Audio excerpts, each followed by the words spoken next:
Hey, this is Tony Soprano, and you're listening to Jersey Boyz Podcast with your hosts, Dave Sturchio and the Ernst Boys. I mean, I could give a shit about the Cowboys. We're in New Jersey. These guys got balls being Cowboys fans in Jersey. Anyways, enjoy. Or whatever. How about this, Cowboys?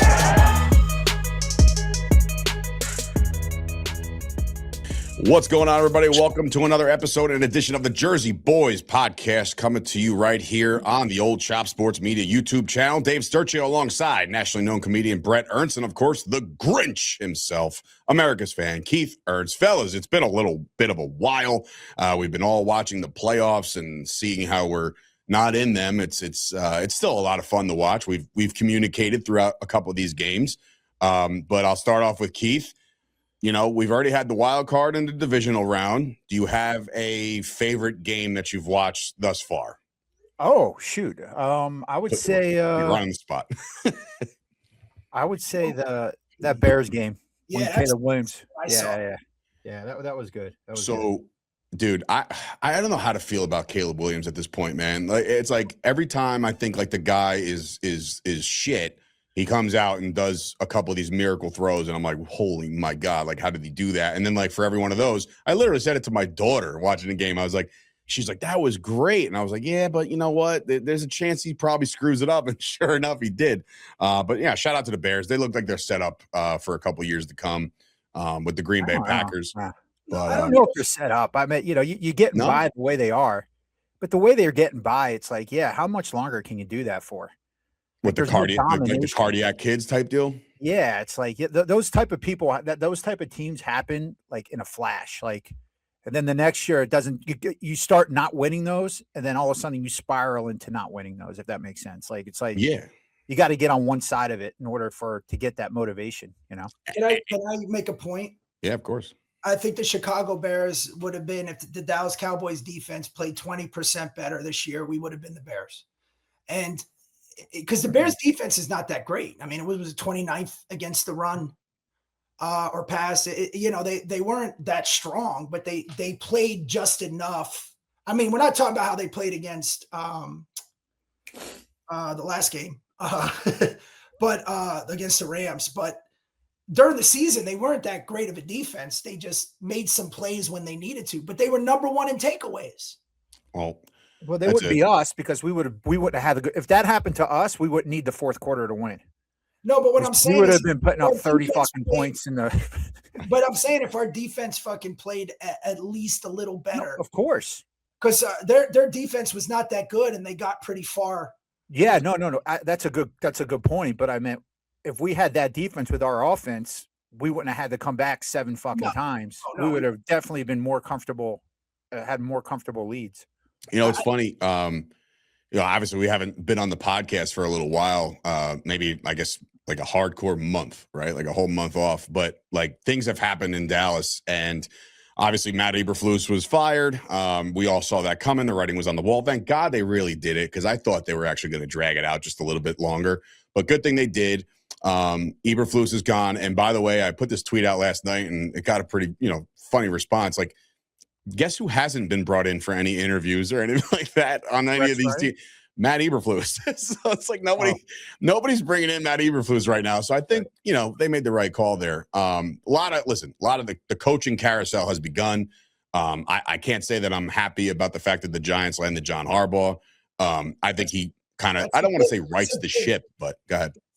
That's a big, what you would call it? It's a good get.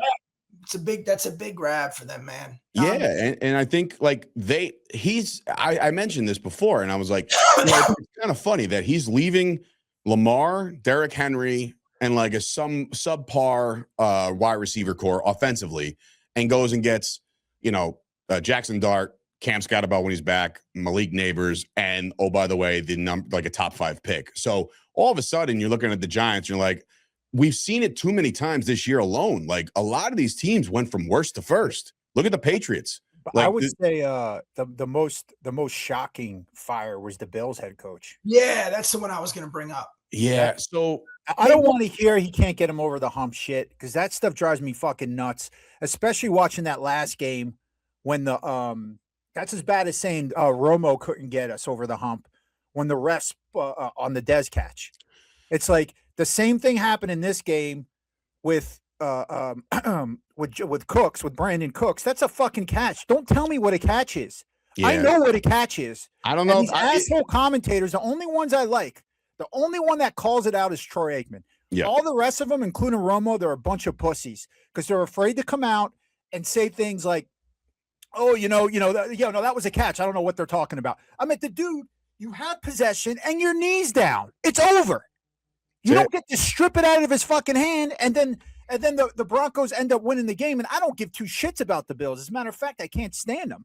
But what's wrong is wrong. I mean, to me, that's just as bad as the Dez catch. Nothing is equal to the Tucker rule, which is still the biggest piece of shit I've ever seen. But that catch is one of the worst calls I've ever seen. And the only people arguing in its defense are friggin' Bronco fans. That's it. Let me ask you this question, because McDermott is a great example of somebody being fired. And but do you think the announcers are told by the NFL that they have to fall in line?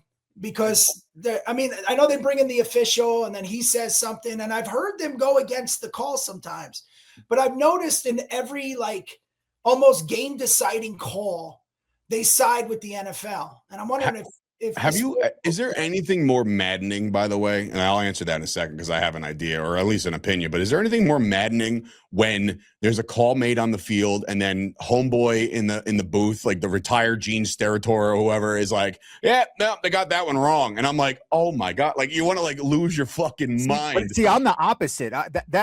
When that happens and then the Gene Steratore was like, oh no, that's a good call. And then it gets overturned. And then he comes back and goes, oh, well, I didn't see that. So, yeah, the ref is they changed their mind, too. Sometimes. But I will say there's a certain degree of the phrase is no fucks given. Troy Aikman is on that level, I believe, as a broadcaster. That's why he gets in trouble. He gets in trouble all the time. Honestly, he's got that kind of FU mentality. All right, you want to get rid of me? You can get rid of me. That's fine. I got my beer. I got my thing. I got this. I could be the assistant GM over here in Miami if I want. He's got options. So I think that's why he carries himself. But to your point, Keith, I think that's the best broadcast duo going right now is Buck and Aikman, 100%. Yeah. And I'm not just saying that as an Aikman guy because I love Romo, but I feel like even Romo lately has been dialing it back and has just been less aggressive. But getting back to Keith's point about not getting over the hump and the same thing they said about Romo, one of the things that annoys me in sports arguments is, well, he has no rings. You could kind of make that argument in basketball, right? Because one guy can make a difference.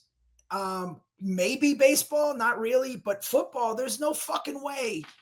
Take Josh Allen, or any quarterback like Dan Marino. You still have other aspects of the game you have no control over. And it's such a stupid argument to make when people debate that. Even when they say, well, he's got 5 rings or 3 rings, it doesn't mean shit. It's a team. Football is the ultimate team sport.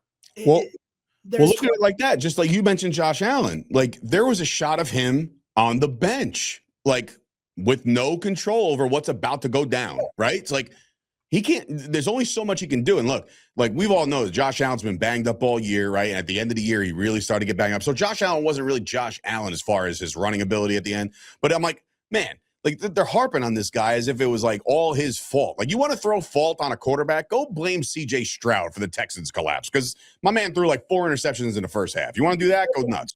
But like you said, Root, it's a team sport. It takes 11 guys to do their job to 100% correction to make sure a play works. You know what I mean? So I think it's not with the whole quarterback stats and this guy's got to win over this guy. No, the team has a win over that team. It's that simple.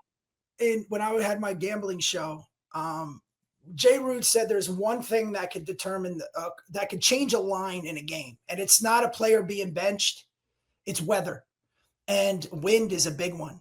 And I think weather affected both those games in their play.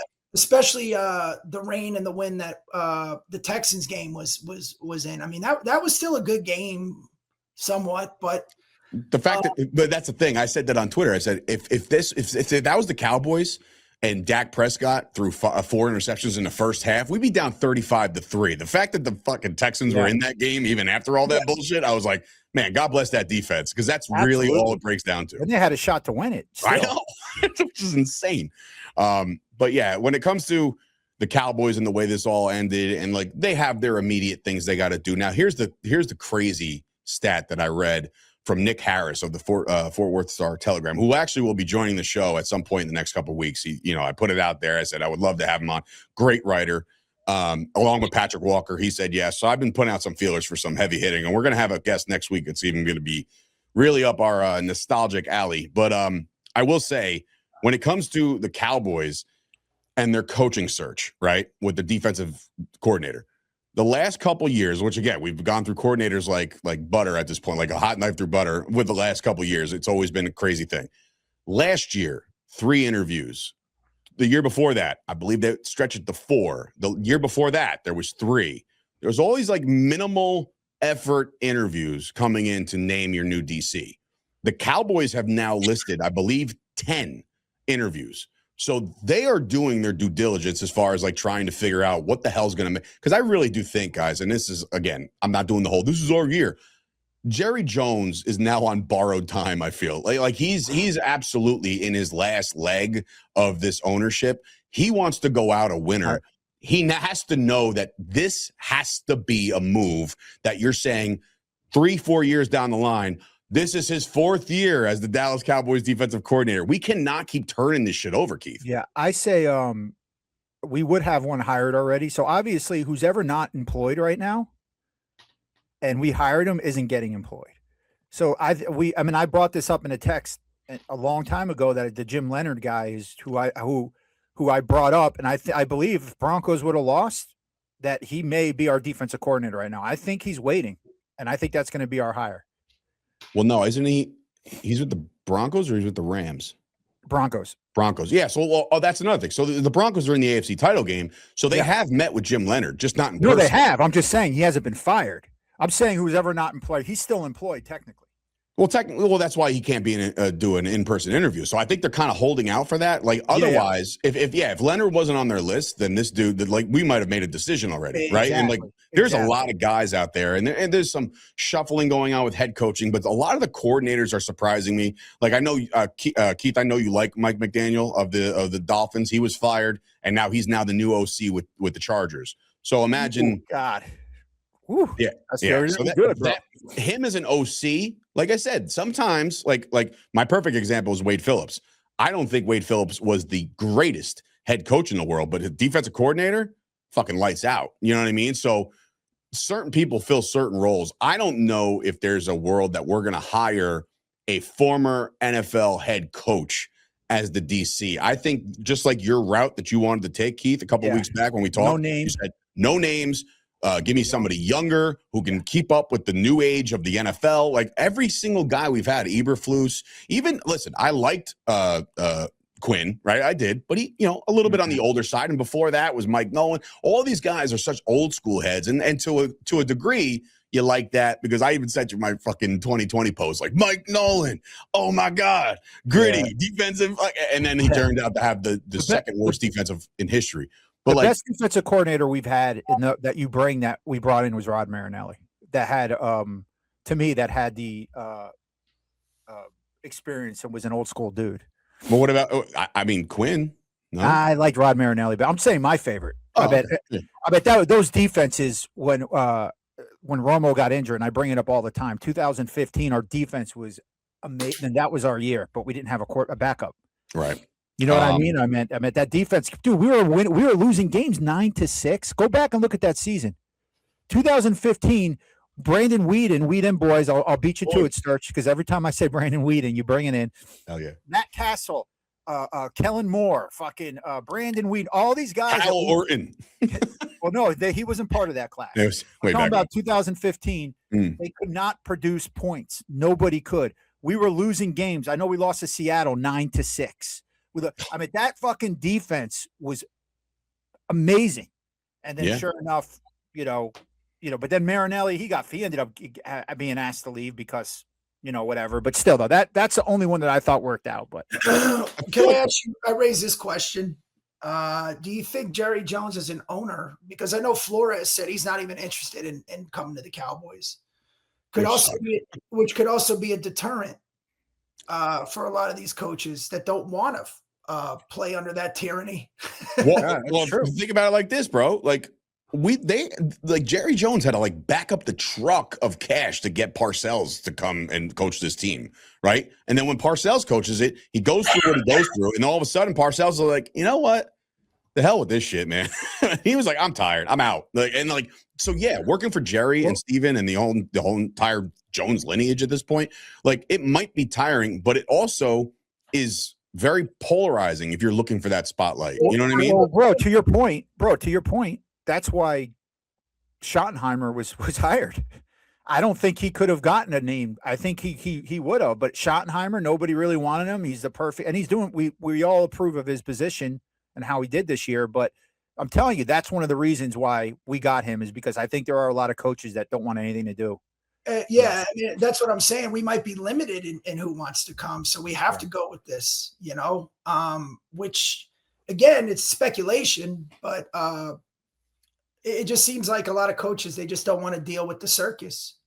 And this new trend, by the way, this new trend of firing coaches, it kind of started with what's his name, Sirianni. Your brand new coach, you're in the NFC Championship game, three times out of 5 years or whatever it was, went to 2 Super Bowls. I mean, that's unheard of. And now you're getting coaches that if they're not getting to a certain point in a certain amount of 2, 3, 4 years, they got to go. It's like, that's not how football teams are built. But it seems to be a trend now. It's like, we got to win quick. And it's almost like we don't care who's on the team. All we care about is getting to that game. And if we don't get to that game, then we throw the baby out with the bathwater. That's not our situation. It's more what's going on in Buffalo and Baltimore. I mean, Jim Harbaugh's a successful coach, and you fire him. Look, McDermott. McDermott, yeah. McDermott. It's just like McDermott, Harbaugh. What do you think you're gonna get? That's the thing. The fact that Mike Tomlin stepped down after 19 years and not having one losing season, right? It's like so. But I'll raise that question, Keith, to you, because I know you brought it up. You brought it up before. You brought up the fact that the quote or the trending thing is you can't get over the hump, so you got to make a change, right? I've seen it with my current basketball team, like the Knicks. They got rid of their coach. All of a sudden, they bring in another guy. Remember, they were 1 game away from the NBA Finals last year. Oh shit! Sorry. You still with me, guys? Yeah, we're here. All right, sorry. They were 1 game away from the NBA Finals last year, and they made a change, right? So I beg the question: what is it about? For instance, Mike McCarthy. Mike McCarthy went 12-5, 3 years in a row. So why fire Mike McCarthy at all? What was the fault on that? Well, they had a disagreement. He wasn't fired. Well, they separated ways. What I'm saying is there's winning cultures that were built. No, I get it. And I think, with McCarthy after the last season, I don't think, I meant, we weren't screaming for his head. We were like, if he comes back, he comes back. You know what I mean? But we weren't thirsting for him. 1 more year. I would have been okay with him 1 more year. Yeah, but anyways, what but to what you're saying, which is crazy, and this is a stat I'm almost positive, and I didn't look it up, but I'm almost positive that Jerry Jones started this trend because Shane Gailey, I believe, was the first head coach. Now y'all could Google and whatever. I'm not Googling this. That was fired after winning a division and leading his team to the playoffs. One of those two. I think it was leading his team to losing in the playoffs. Usually if a coach made the playoffs, it guaranteed them a pass for next year because they made the playoffs. A head coach. I believe he was the first head coach that made the playoffs and still got fired because of what you're talking about, Sturch. Okay, and who came after him? Dave Campo. Dave Campo. And then we went Parcells. Mm-hmm. How long was Campo there? 2 years? Another one that was 1 year, I think. No, I think it was 2 or 3. All right, so just to give you an idea, because I wanted to Google it, and I've been a Chat GPT whore lately. I just, they're telling me everything. historically, it says about 34 head coaches have been fired after one season in the NFL, including NFL history of the 70 merger. But this list includes all firings, most which were not playoff teams. So I'm looking for playoff teams. No, but Chan Gailey wasn't his first year. He was with us, I think, 2 or 3 seasons, and he went to the playoffs, and then he got fired. Oh, you're right. Because I'm thinking, like, I guess, what the fuck? Switzer was what, 95, 96, and that was it? 97? Well, 96, he got knocked. We went 5 and 12, 5 and 6, 5 and 11 that year, or something crazy like that. And I feel like Jerry was so much more cutthroat back then. But he destroyed that team. I think free agency, the age of free agency, kind of tore up the Cowboys because that made Jerry Jones put on his thinking cap, and we haven't thought since. Listen, I think both. Listen to what you're saying. Listen to Aikman talk about it, and you get she shoots from the hip. That guy, and part of the problem was it was a fucking zoo. There was no discipline. There was no organization. He was cutting practices early. The guy was out drinking, partying, all kinds of shit. He inherited Jerry's team, and it was so good that it lasted one more season. And I know you were younger then, but getting Dion was the dumbest thing we could have done. I know he's one of your favorite players. We didn't need him. We didn't need him. I mean, look, here's the thing. And just playing devil's advocate, like 94, the reason why we didn't get back was because of Dion. Like, no, it wasn't. No, I mean, it really was. I mean, he how? I bet we were down. Not, like, he's the one making a big play. So. If you look at that NFC Championship game, right, the one we lost to the Niners, they jumped up on us 21-0. We know it was 21-0. I think the remaining part of the game was we won 28-17. Yeah.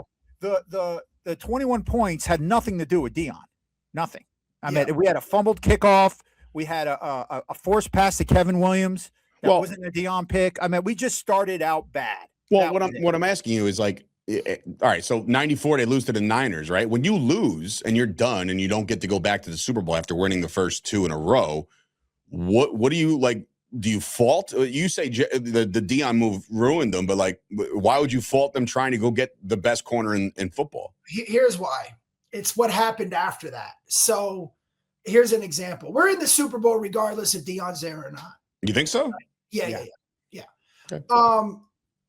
What happened after that? I think I'm going to play offense now. Get me the ball. When you had a guy like Switzer at the helm and a guy like Dion on the team, Dion starts, and I've seen that in other programs I've been in, where there's the one guy that thinks he can, let me play linebacker. Let me run the back. Let me do this. Let me do that. It just became a whole thing that was indisciplined, and it was a fucking shit show. And what Bret's saying too, I could see his point with this. I bet I'm on both sides here. I'm not saying that getting Dion was the whole destruction of it. I agree. And Bret, you say this all the time. What Sturch is saying with free agency, it tore that team apart. But the Dion thing, what he's talking about, which is a good point, because I never really even thought. You think Jimmy Johnson would have let that happen? He would have been, dude, you're a punt returner and a DB. We got receivers to be a receiver. So, and if you all remember, and I do, one of the main reasons he became a wide receiver was because Michael Irvin got suspended. So they needed another receiver, and Dion's like, I'll do it. And they because he was forced into that opening game against the Bears in 1994. Then that destroys my point. No, because I don't think Jimmy would have done that either. I think Jimmy would have said, no, you're a DB. You're in the DB room. We've got Jimmy Smith was there at the time. Jimmy Smith. Wow. You have Jimmy Smith, but you're going to fucking put Dion out there? That's what I'm trying to say. Not the same Jimmy Smith that went to the Jaguars. Yes. He was on the Cowboys. Shit, you're right. Oh, my God. I'm not sure about the time period, but my point is we always had receivers. And for them not to appease Dion and be like, okay, you're going to play receiver. We don't want to ruffle any feathers. No, that's not what you do. Right. And the other thing you have to deal with, too, is the money that it cost him and who we couldn't keep. $35 million. Yeah, I mean, we couldn't keep players. I mean, listen, we got a Super Bowl out of it. It's the last one we got. It was a fun ride, but after that, it was just embarrassing what happened to us. And but back to the point, it's still the guy that's running the team and owns the team. And I mean, you have to deduct that it's a problem because people don't want to coach there. People don't want to deal with that. They don't want to. And we're bringing in people that he's acting as like this is the greatest. And the next thing you know, there's a problem. He doesn't back off. He doesn't get the players when he needs to. He doesn't. It's almost like he doesn't want to admit he's wrong. He doesn't fire people when he needs to get rid of them. And we have a bunch of underqualified. I mean, look, he has his strong points. I mean, look, as a GM, what he did to get Pickens for a 3rd round pick, 2 fucking starting defensive tackles, trading Micah was smart, getting rid of Diggs was smart, and we got 2 1st round picks coming up. That was a great GM move. So I mean, look, now that let's fast forward now to 2025. Obviously, there's make no mistake about it. The as Keith loves this word, the bugaboo for the Dallas Cowboys this year was obviously their defense was just atrocious, and a couple flashes of good in a high octane. Hey, this might be better, and then we all bought, or at least I did. We all bought into that 3-game winning streak, and I'm like, oh, okay, here we go, and then it all just goes to shit again. So then, obviously, there's a lot of decisions to be made, but I think when you guys look at this team as a whole, under Brian Schottenheimer in 2025, now heading into 2026, I look at Brian Schottenheimer like I don't think when Jason Garrett was there, and even somewhat of a Mike McCarthy, even though Mike McCarthy carried himself a little bit like I'm not going to take any bullshit, I'm too old for this kind of deal. Brian Schottenheimer seems to me at least, has changed the Dallas Cowboys culture just a little bit. I'm not saying they're a whole new fucking team. I'm saying like the Cowboys seem like they were a little bit tighter this year than most years. What is your expectation now without a DC being named yet, right? Keith, what's your expectation for a Brian Schottenheimer in year 2? Do you think it gets better or worse, or it really all depends on how aggressive Jerry is on adding and retaining players? No, I think that with Schotty, that he actually, it's one of those things where there were no real expectations on him, right? Like whenever you bring a coach into Dallas, I mean, he kind of had almost like the Dave Campos thing. You know what I'm saying? Where, I mean, usually if a coach comes in like a Wade Phillips or a Bill Parcells or even a Mike McCarthy, those kind of coaches, you expect big things right away. Yeah. With him, we didn't know anything about him. I mean, I didn't believe in him. And once again, I admit when I'm wrong. But he blew me away this season. So for him next season, it's almost like, he proved what he can do. And what you're saying, I agree with what you're saying. He did seem a little more stricter than other coaches. So from what I've seen so far, I think that he will be given a season, unless it completely blows up. You know how that goes. Right. But yeah. My expectations for him are still the same. Brett, whereas I just have more faith in him now than I did last season. So. I do too. Brett, how do you feel about Schotty going into year 2? When you're when you're the boss, you're responsible for everything. I think he did a great job with the offense. I mean, we don't know because the defense was just so damn awful. It does depend who we bring in as a DC. We have personnel problems, man. I mean, and we got to use these draft picks to get some linebackers, some corners. We overpaid for Bland. We overpaid for Diggs. Yeah, for Diggs. I mean, we got to stop. It's only an overpay now because we're worried about the injury with Bland. That's all, right? Because when they locked up, when they freed up that money with the Micah trade and all the other shit and the shenanigans they were pulling off, like giving Ferg an extension, giving Lepke an extension, all this money they were shifting around, and then you re-sign Bland after the years that we've seen Bland excel. I don't think that's an overpay. I think now it's an overreaction because of the fact that now he's banged up. One season, he had one good season. Good. And sometimes all it takes, man. Let me make the point, man. He's not a shutdown corner. He's not a what's his name? Arias or what's his name? The corner. There's like 500. Arenas. Oh, the guy from the Cardinals. Gilbert Arenas? Revis. Agent number 1. Revis. Oh, Darrell Revis. Revis. And again, not to counteract what I said earlier, because Dion is really one of the best shutdown corners of all time. Those types of corners, Woodson's, they deserve that money. Darryl Greens, they're those shutdown corners. that you could say, okay, we could franchise this guy. It's a game changer. Jordan, he's not a game changer, but we have money freed up, but we need corners, man. We don't have great corners. I mean, Revis, that's what I was thinking of. Yeah, Not but I mean, go ahead, Keith. No, well, my what I say, and I know this is it's so kind of whatever the hell the word is. I can't think of it right now. We're all doing very well. It's been a month. So, that's what you got for having 2 50-year-olds on your podcast, little Sturch. Anyways, is that I think cornerback is the second hardest position to play besides quarterback.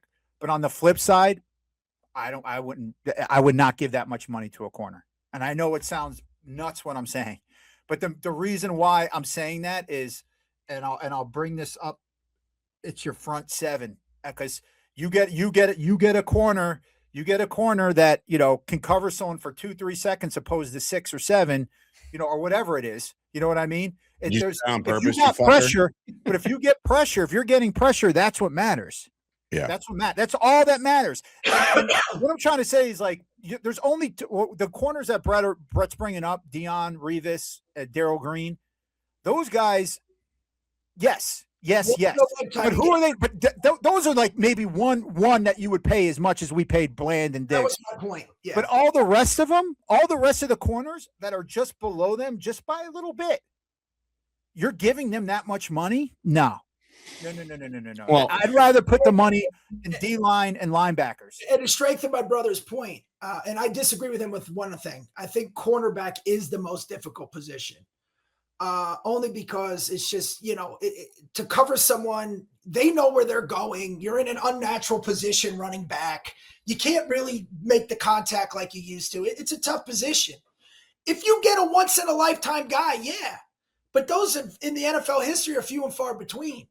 Well, I think that's what the Cowboys did here. They saw the pick 6 record that Deron Bland set, and they're like, "Whoa, we got ourselves a unicorn." But a lot of that, but you can get that, like my brother said. What the league needs now, and the way it's designed, a lot of it is spread offenses. You need a front seven. I would spend that money on a linebacker. I would spend that money on an edge rusher, right, or somebody that's a game changer in that aspect. Maybe even a safety. Like a strong safety or someone that comes up like a Palomu or Ed Reed, someone like that, maybe too. Yeah, they're more hitters, man. They fill in as linebackers too. But we've got 2 solid defensive tackles. I think we need linebackers and corners, man. And but to use a mob term, you could pick them from the choir.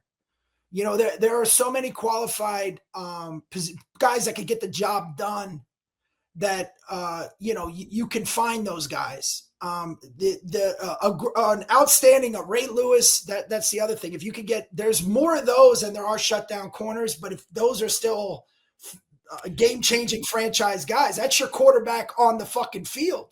Yeah, like we didn't have a solid linebacking core at all this year. No. And guys that could get the job done. But you could be the best defensive coordinator unless you're getting a Bill Belichick.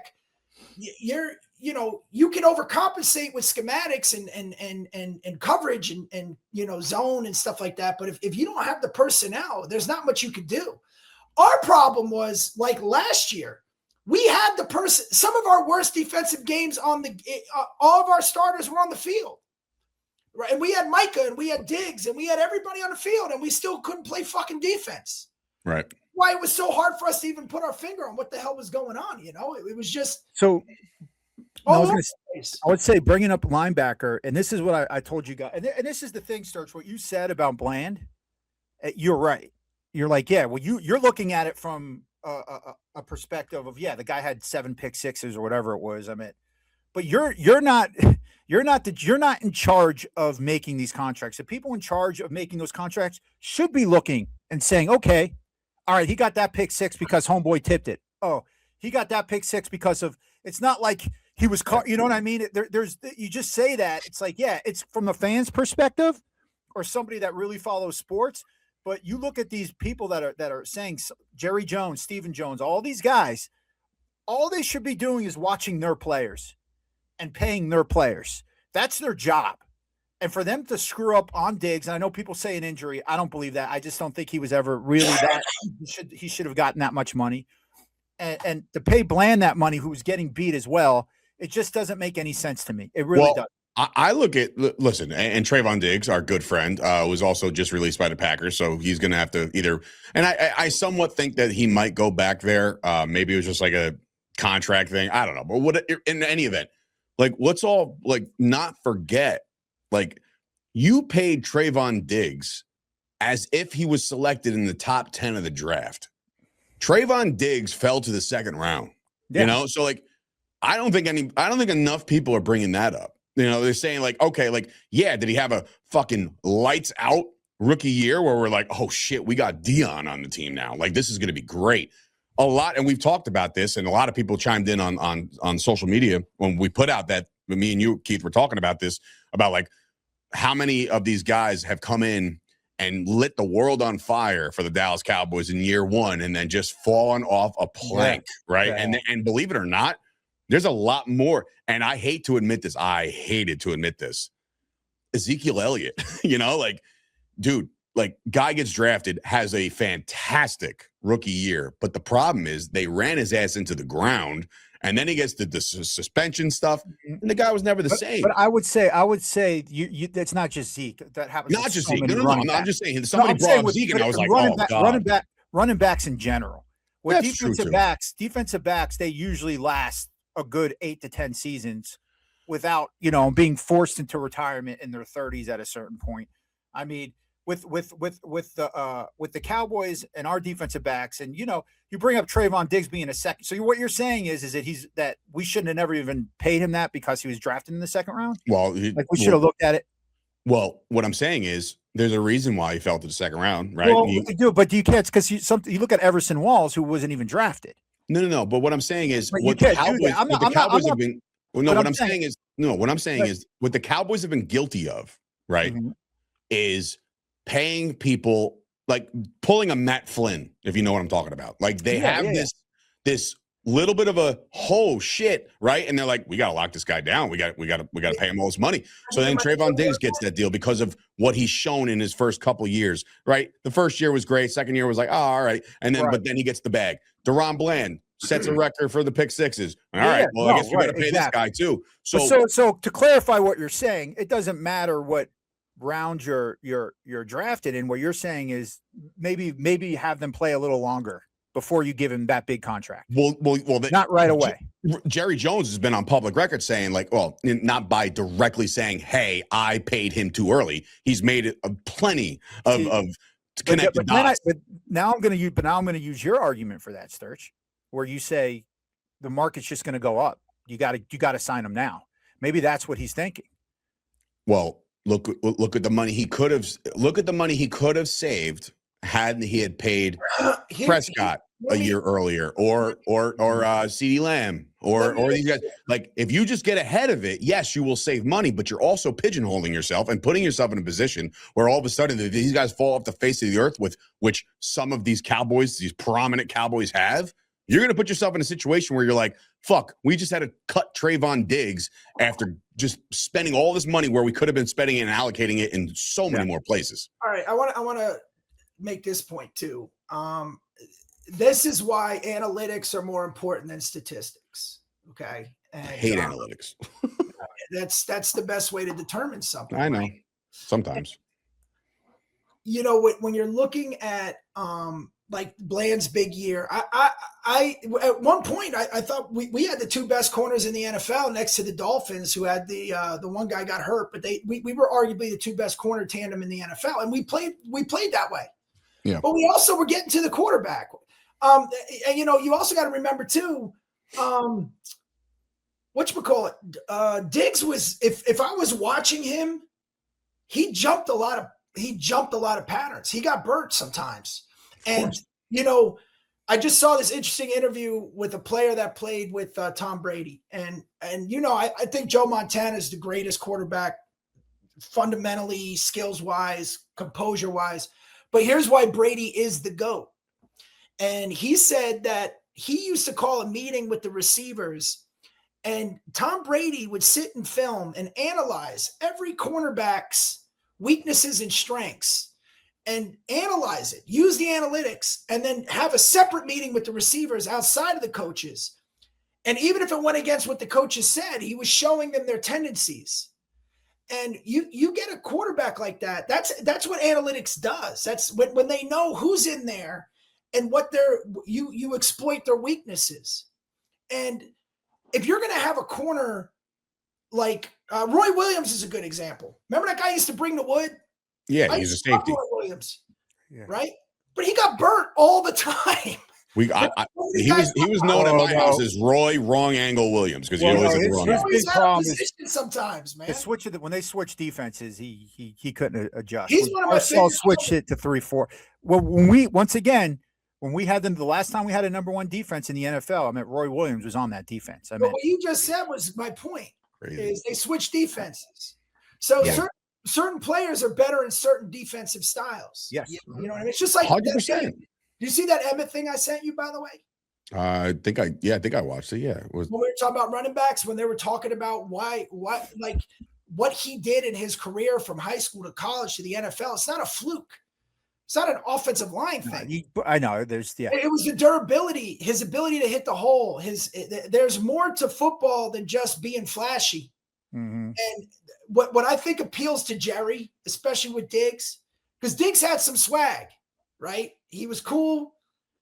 That can sell jerseys. I got to keep this guy. He's more than just a player. He's a superstar. Well, all right. There's a je ne sais quoi about that.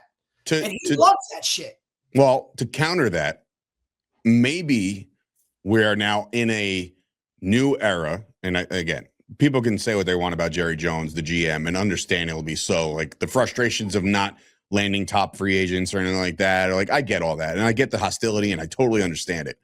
But what I'm saying is this past season alone, right? This past season, we have seen Jerry Jones, who, like, I agree with you, Bret, at certain points, he's like, well, Deion's one of those guys, flashy, name brand, jersey sales, all that shit.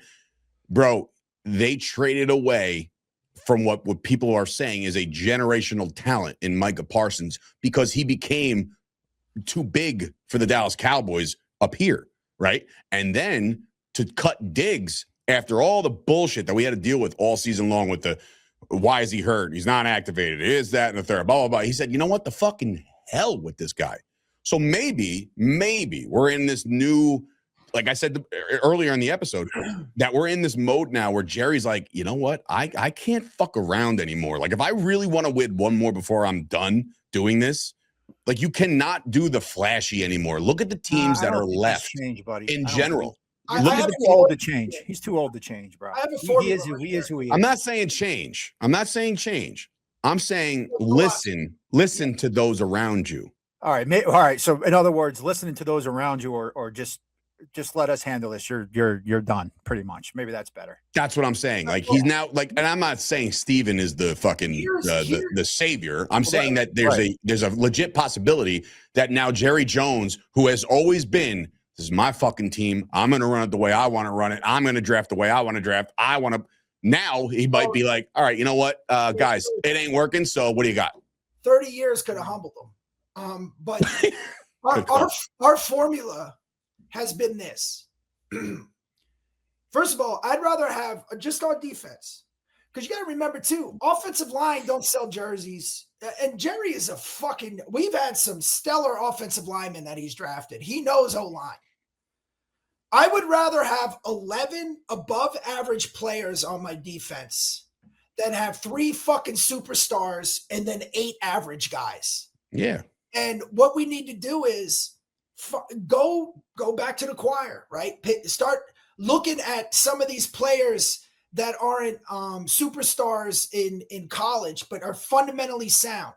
And especially on defense, right? Fundamentals, believe it or not, it's why the fucking the super team lost to Yugoslavia and lost the gold medal.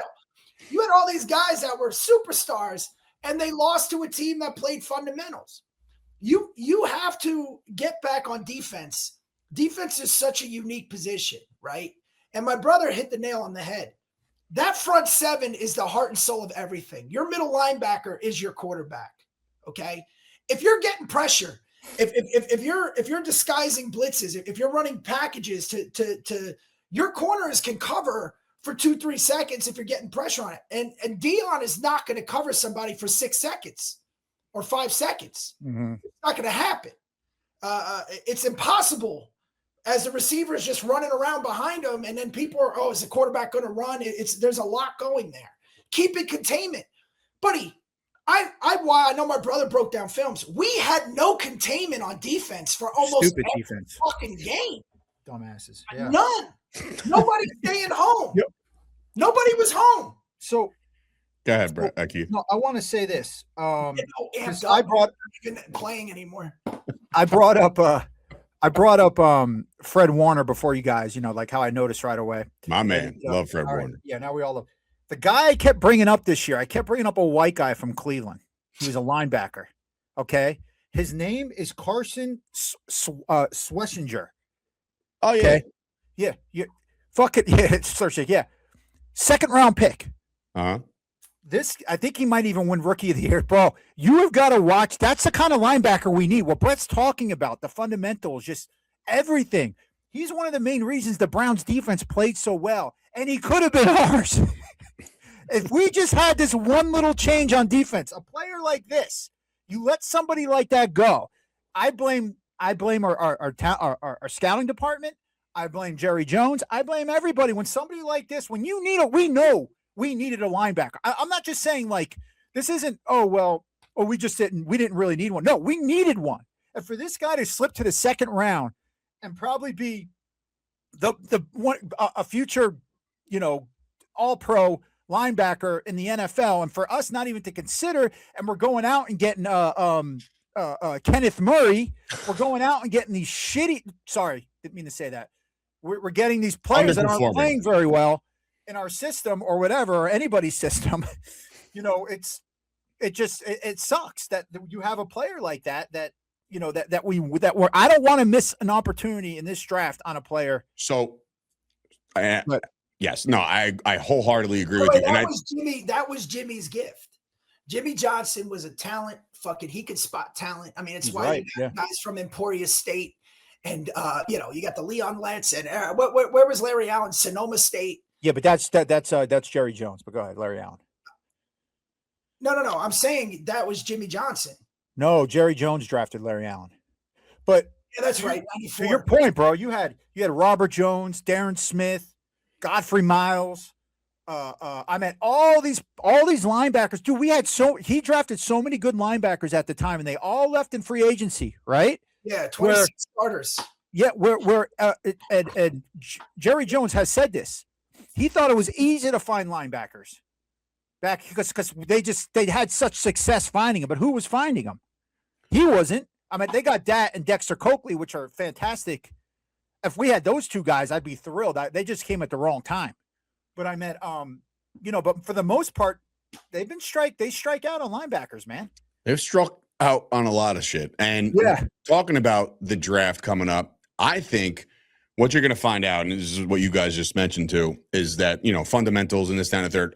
There's like a little thing that not a lot of people are talking about, but like in this interview process for the defensive coordinator, they brought in, I believe, I don't remember their names off the top of my head, one of the defensive coaches for the New York Giants, one of, I believe, was the secondary coach for the Philadelphia Eagles.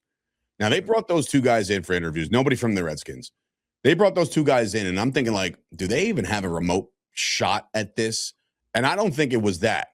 Brian Schottenheimer, keep in mind, Brian Schottenheimer is the one doing the interviewing along with the Joneses and shit. Like, but Brian Schottenheimer has to be the one to pick his staff.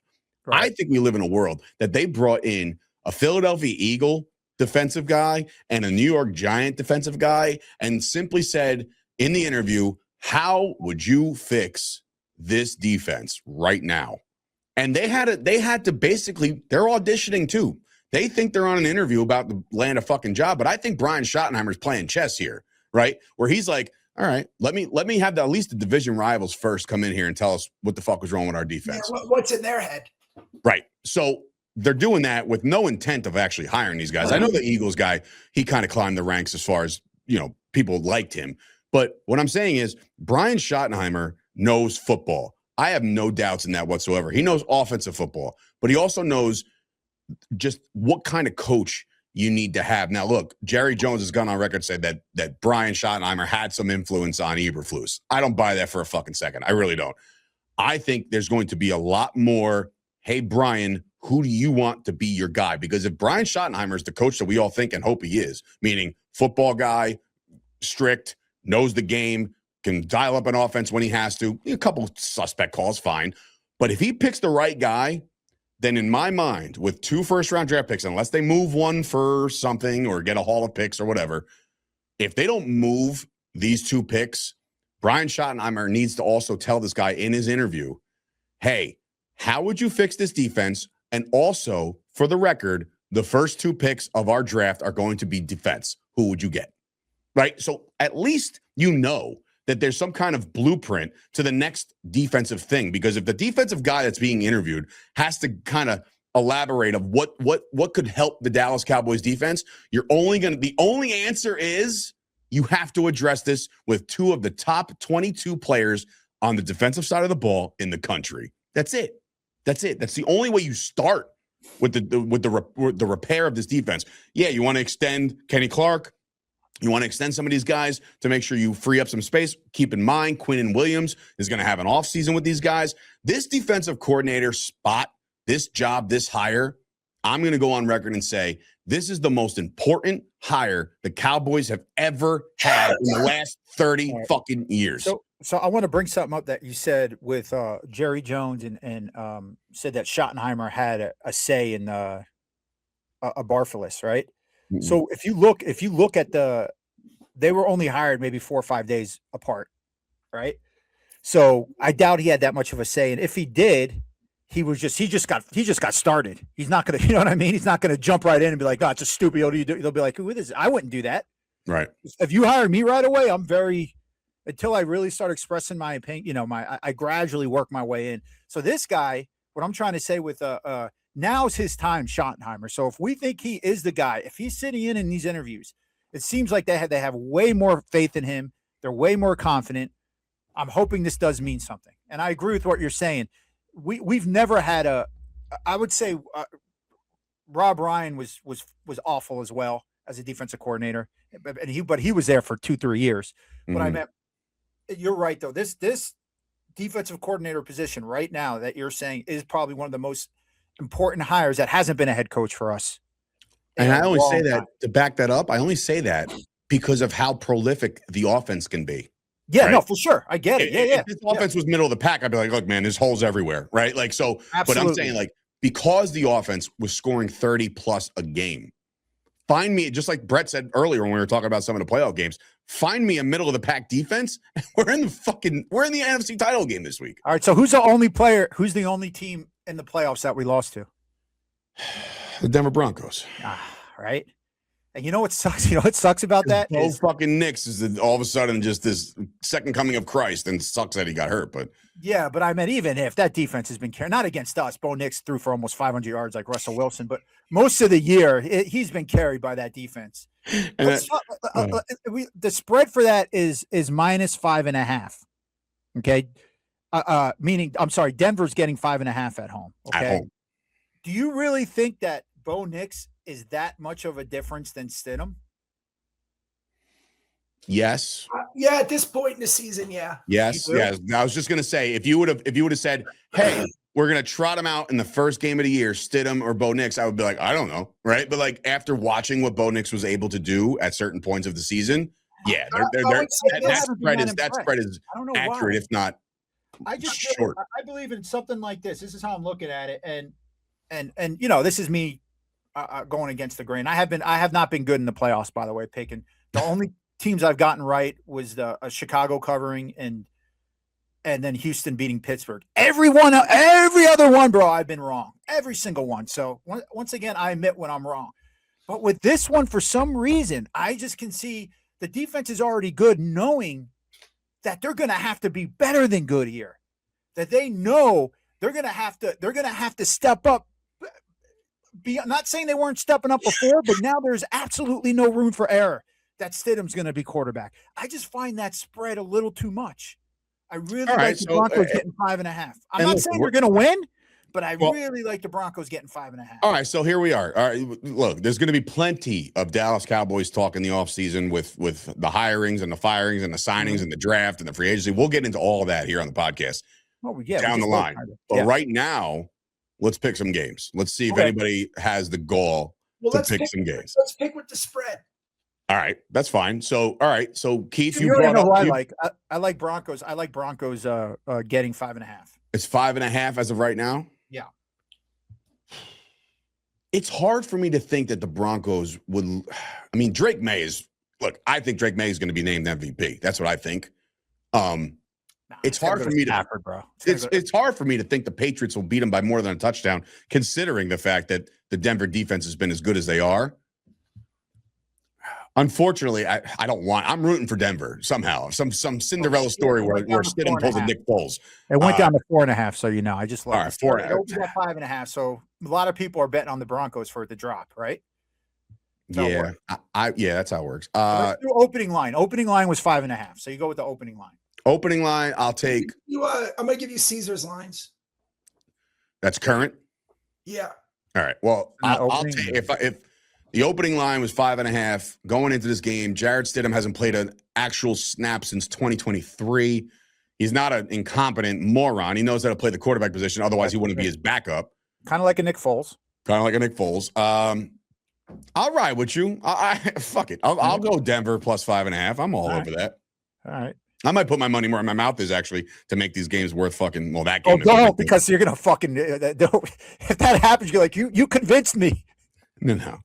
When I bet when I can bet. You know what I mean? Like I'm not going to text you like, "Hey Keith, do you have an extra room?" Because I got kicked out of my house. You know what I mean? Like I'll fly. I just don't. Dude, I hate that, bro. When I talk to my friends and then like my buddy Sebastian all the time, and I tell him, and then he'll be like, "I thought you knew what you were talking about." I put money. It's like, dude, I don't tell you to put money on it. Like, and at least not how much. Dude, I never listen to anyone. Brett, who do you got? Go with what I want. But go ahead.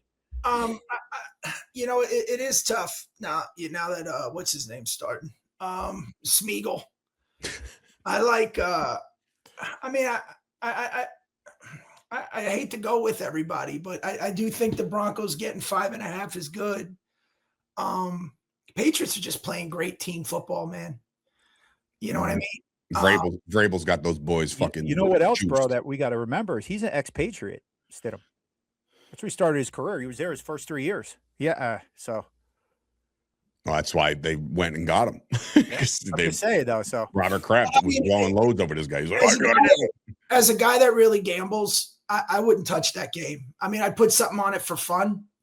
And all right, so for funsies, you're going to run with the 5.5. I'd run with the Broncos in the 5.5. But if I was betting, I would take the fucking Seahawks. All right, what's that line? 2.5. Seahawks are home. It's the Seahawks. It's the Rams. They also are coming off of, this is the trilogy now. And the last game might have been one of the better games of 2025 on that Thursday night football game, which is just fucking ridiculously good. But 2.5, you're taking the Seahawks? Yeah, I'm taking the Seahawks at home. They're playing great football, man. Yeah, they're a powerhouse at home. Stafford squeaked by, I want to say, with the Chicago game, and the elements for him weren't ideal. And I don't think the elements are going to be that great either in Seattle. Well, it says right now it's sunny 48, so we'll see. We'll see about that. But I'll roll with a Super Bowl. God help us. If there's a chance, there is an actual fucking chance that we're all sitting here talking about the Super Bowl, and we're talking Mahomes and this, and then fucking Brady and this, and then that. No. 2026, here's what we got for you. Jarrett Stidham against fucking Sam Darnold.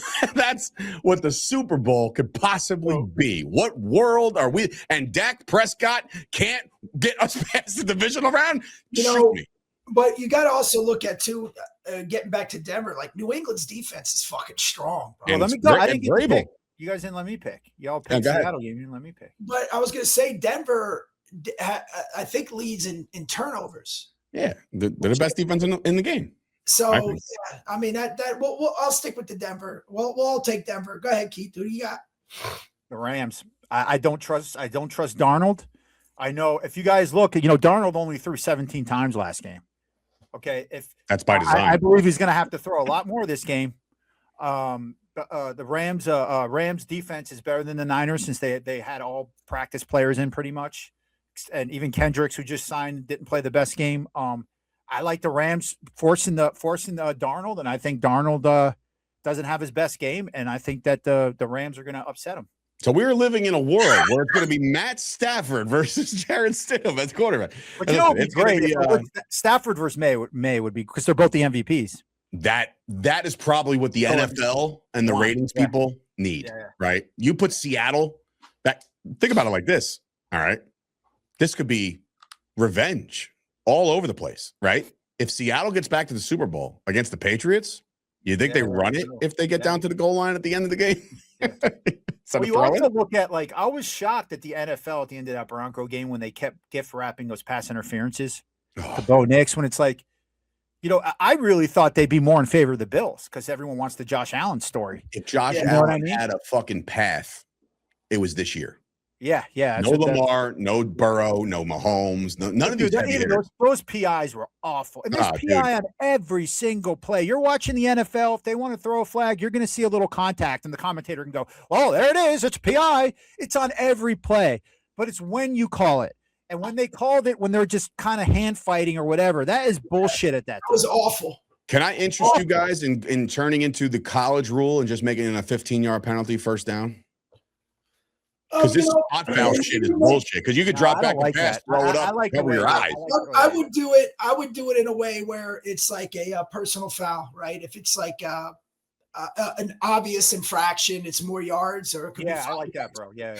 So like if it's something like that, 15 yards. If it's a blatant, just you're tackling them or whatever. It's just trying to avoid a touchdown, then you put it right there. All right, but maybe like half the distance to the goal or some shit. Because I mean, like. When you're in the end zone and you basically, all right, think about it like this. You guys talked about defense or corner being the hardest position to play, right? Like any defensive position, really, when you only have 10 yards of real estate. Like if you're think about it like this. And I always say this, if you're on the one, right, and you're in shotgun for whatever reason, because teams like to do that shit. If you're in shotgun, if you know you're kind of torched on a post route or some bullshit to the corner, to the pylon, I am mugging that guy because all of the penalty is a half a yard. We're getting a touchdown. But what Brett's saying, so that would be the point of the ball. But if it's like it was against like the Broncos where it's like you couldn't really tell, you only move up 15. But I'll say if it's under 15 yards that they do that, it's spot of the ball. Fine. Does that make sense, bro? So it's So the only thing I would adopt from college, the only rule I'd adopt that I love is the Kansas City tiebreaker. I fucking love their overtimes. You like that? Oh my God, I love it, dude. It's so much more intense and exciting. You give them both the ball on the 25-yard line, they both get an equal chance. Dude, it's the best. Dude, you don't think what the NFL has done already with this year? I don't like how it is. I like the 25-yard one. I hate the kickoffs too. They suck. Oh, they're terrible. Because nobody knows what the fuck is what. They're like, that one comes out to the 40. That one comes out to the 35. That one comes out to the 20. And if we're feeling froggy, that one's coming out to the 10. It's like, what? You notice you get more kickers kicking like Aubrey, man. You get guys are making 60-yarders. Let me ask you this. What was the worst call? That pass interference call in the Denver game or the non-pass interference call in that Saints game? Remember that one? And the Rams, yeah. That was awful. That was fucking awful. I still say the catch. I still say that because that's a catch. I mean, we don't even know if that guy still catches the ball on the interference. The NFL knows what the fuck a catch is anymore, to be honest with you. But I would say that to me is up there. I mean, they're not making a biggest stink as the Dez catch. That catch, ESPN brushed on it. It's like, dude, that is so controversial. Because you know why? Because I think, like to your point, Keith, or whoever said it before. Where they're like, do you think the broadcasters are kind of, hey, don't you dare lay on the rest? Because if you're a player and you go into a post-game press conference, you just say, man, this fucking blew it. You're getting fined out the ass, right? So I personally think that the entire league knows they got that wrong. And they basically sent out a memo and said, do not fucking talk about this. We know. Like to the ESPN too, you're saying, like all that. Yeah. So here's the thing too, what people fail to realize as Cowboy fans, we still couldn't stop Aaron Rodgers. I mean, he drove down the field the next time he had the ball. Yeah, I know. I mean, they got 3 first downs after that. Yeah, we couldn't stop them. Yeah, yeah. So I'll say one more thing. That makes me sleep better at night, knowing that we couldn't stop them. Nah, but still, it was. I mean, it was a shitty call. I mean, we watched it together. We were fucking freaking out. There was plenty of time to stop them. But I mean, I'm just saying the call in general. I mean, even with that over. I mean, maybe they don't make the field goal. Buffalo. Who the fuck knows? That even if they give Brandon Cooks. I mean, the ifs you can do, but I meant that both calls were awful. But this one was just. To your point, I just don't like when the game is basically decided on a referee's call. Not talking about like, oh, it's a touchdown, not touchdown. Like it's like this game is over. Had you made the right call? Very few games are decided by a bad call at the end of the game. So if you look at like even the Tuck rule, the Raiders got the ball back. It's not like, you know what I mean? It's the game changing tide thing. I will say this. As people who are watching on YouTube saw the brand new intro, I will say this about because I was doing a lot of research trying to get some clips together for the intro video, and I'll say this as we close this out. Man, after the catch by Dwight Clark, right? I know you guys have talked about this at length. My dad has told me a million times too. We had a chance to win. Bro, not only a chance to win, but fucking Pearson was horse collared. Yeah. Right? And I'm like, oh. I wasn't alive for it to actually like see it in real time, but watching it over and over again because I remember Bret has told me a million times, like, bro, he's gone. Like he is gone. There's real estate in front of him. And I'm like, oh man. And I don't think I've ever actually take the time to like go and watch the fucking play. They never show that. They only show the catch. They never show. Right. They don't show fucking just getting completely yarked. What's crazy about that is that happened to Pearson, and the reason the horse collar rule was implemented was because wasn't Roy Williams did it to T.O. He broke his leg. Yeah. So I mean, we're somehow. Anyway, listen, ladies and gentlemen, that will do it for this episode of the Jersey Boyz Podcast. We're back next week with a very special guest, and of course, follow along as we line up some guests for the off season. We got some free agency coming up. We got some draft stuff coming up. We'll bring on some draft experts. And our guest next week is arguably one of me and my brother's favorite players. And he has agreed to come on the show. We've talked about him on the show. You've brought him up in your comedy. So there's a lot of connections here. Everybody can start doing their own math. And we'll see you guys next time right here on the Jersey Boyz Podcast. Just tell them it's beep, beep, beep. Hey, this is Tony Soprano, and you're listening to Jersey Boyz Podcast with your hosts, Dave Sturchio and the Ernst Boys. I mean, I could give a shit about the Cowboys. We're in New Jersey. These guys got balls being Cowboys fans in Jersey. Anyways, enjoy. Well, whatever. How about this, Cowboys?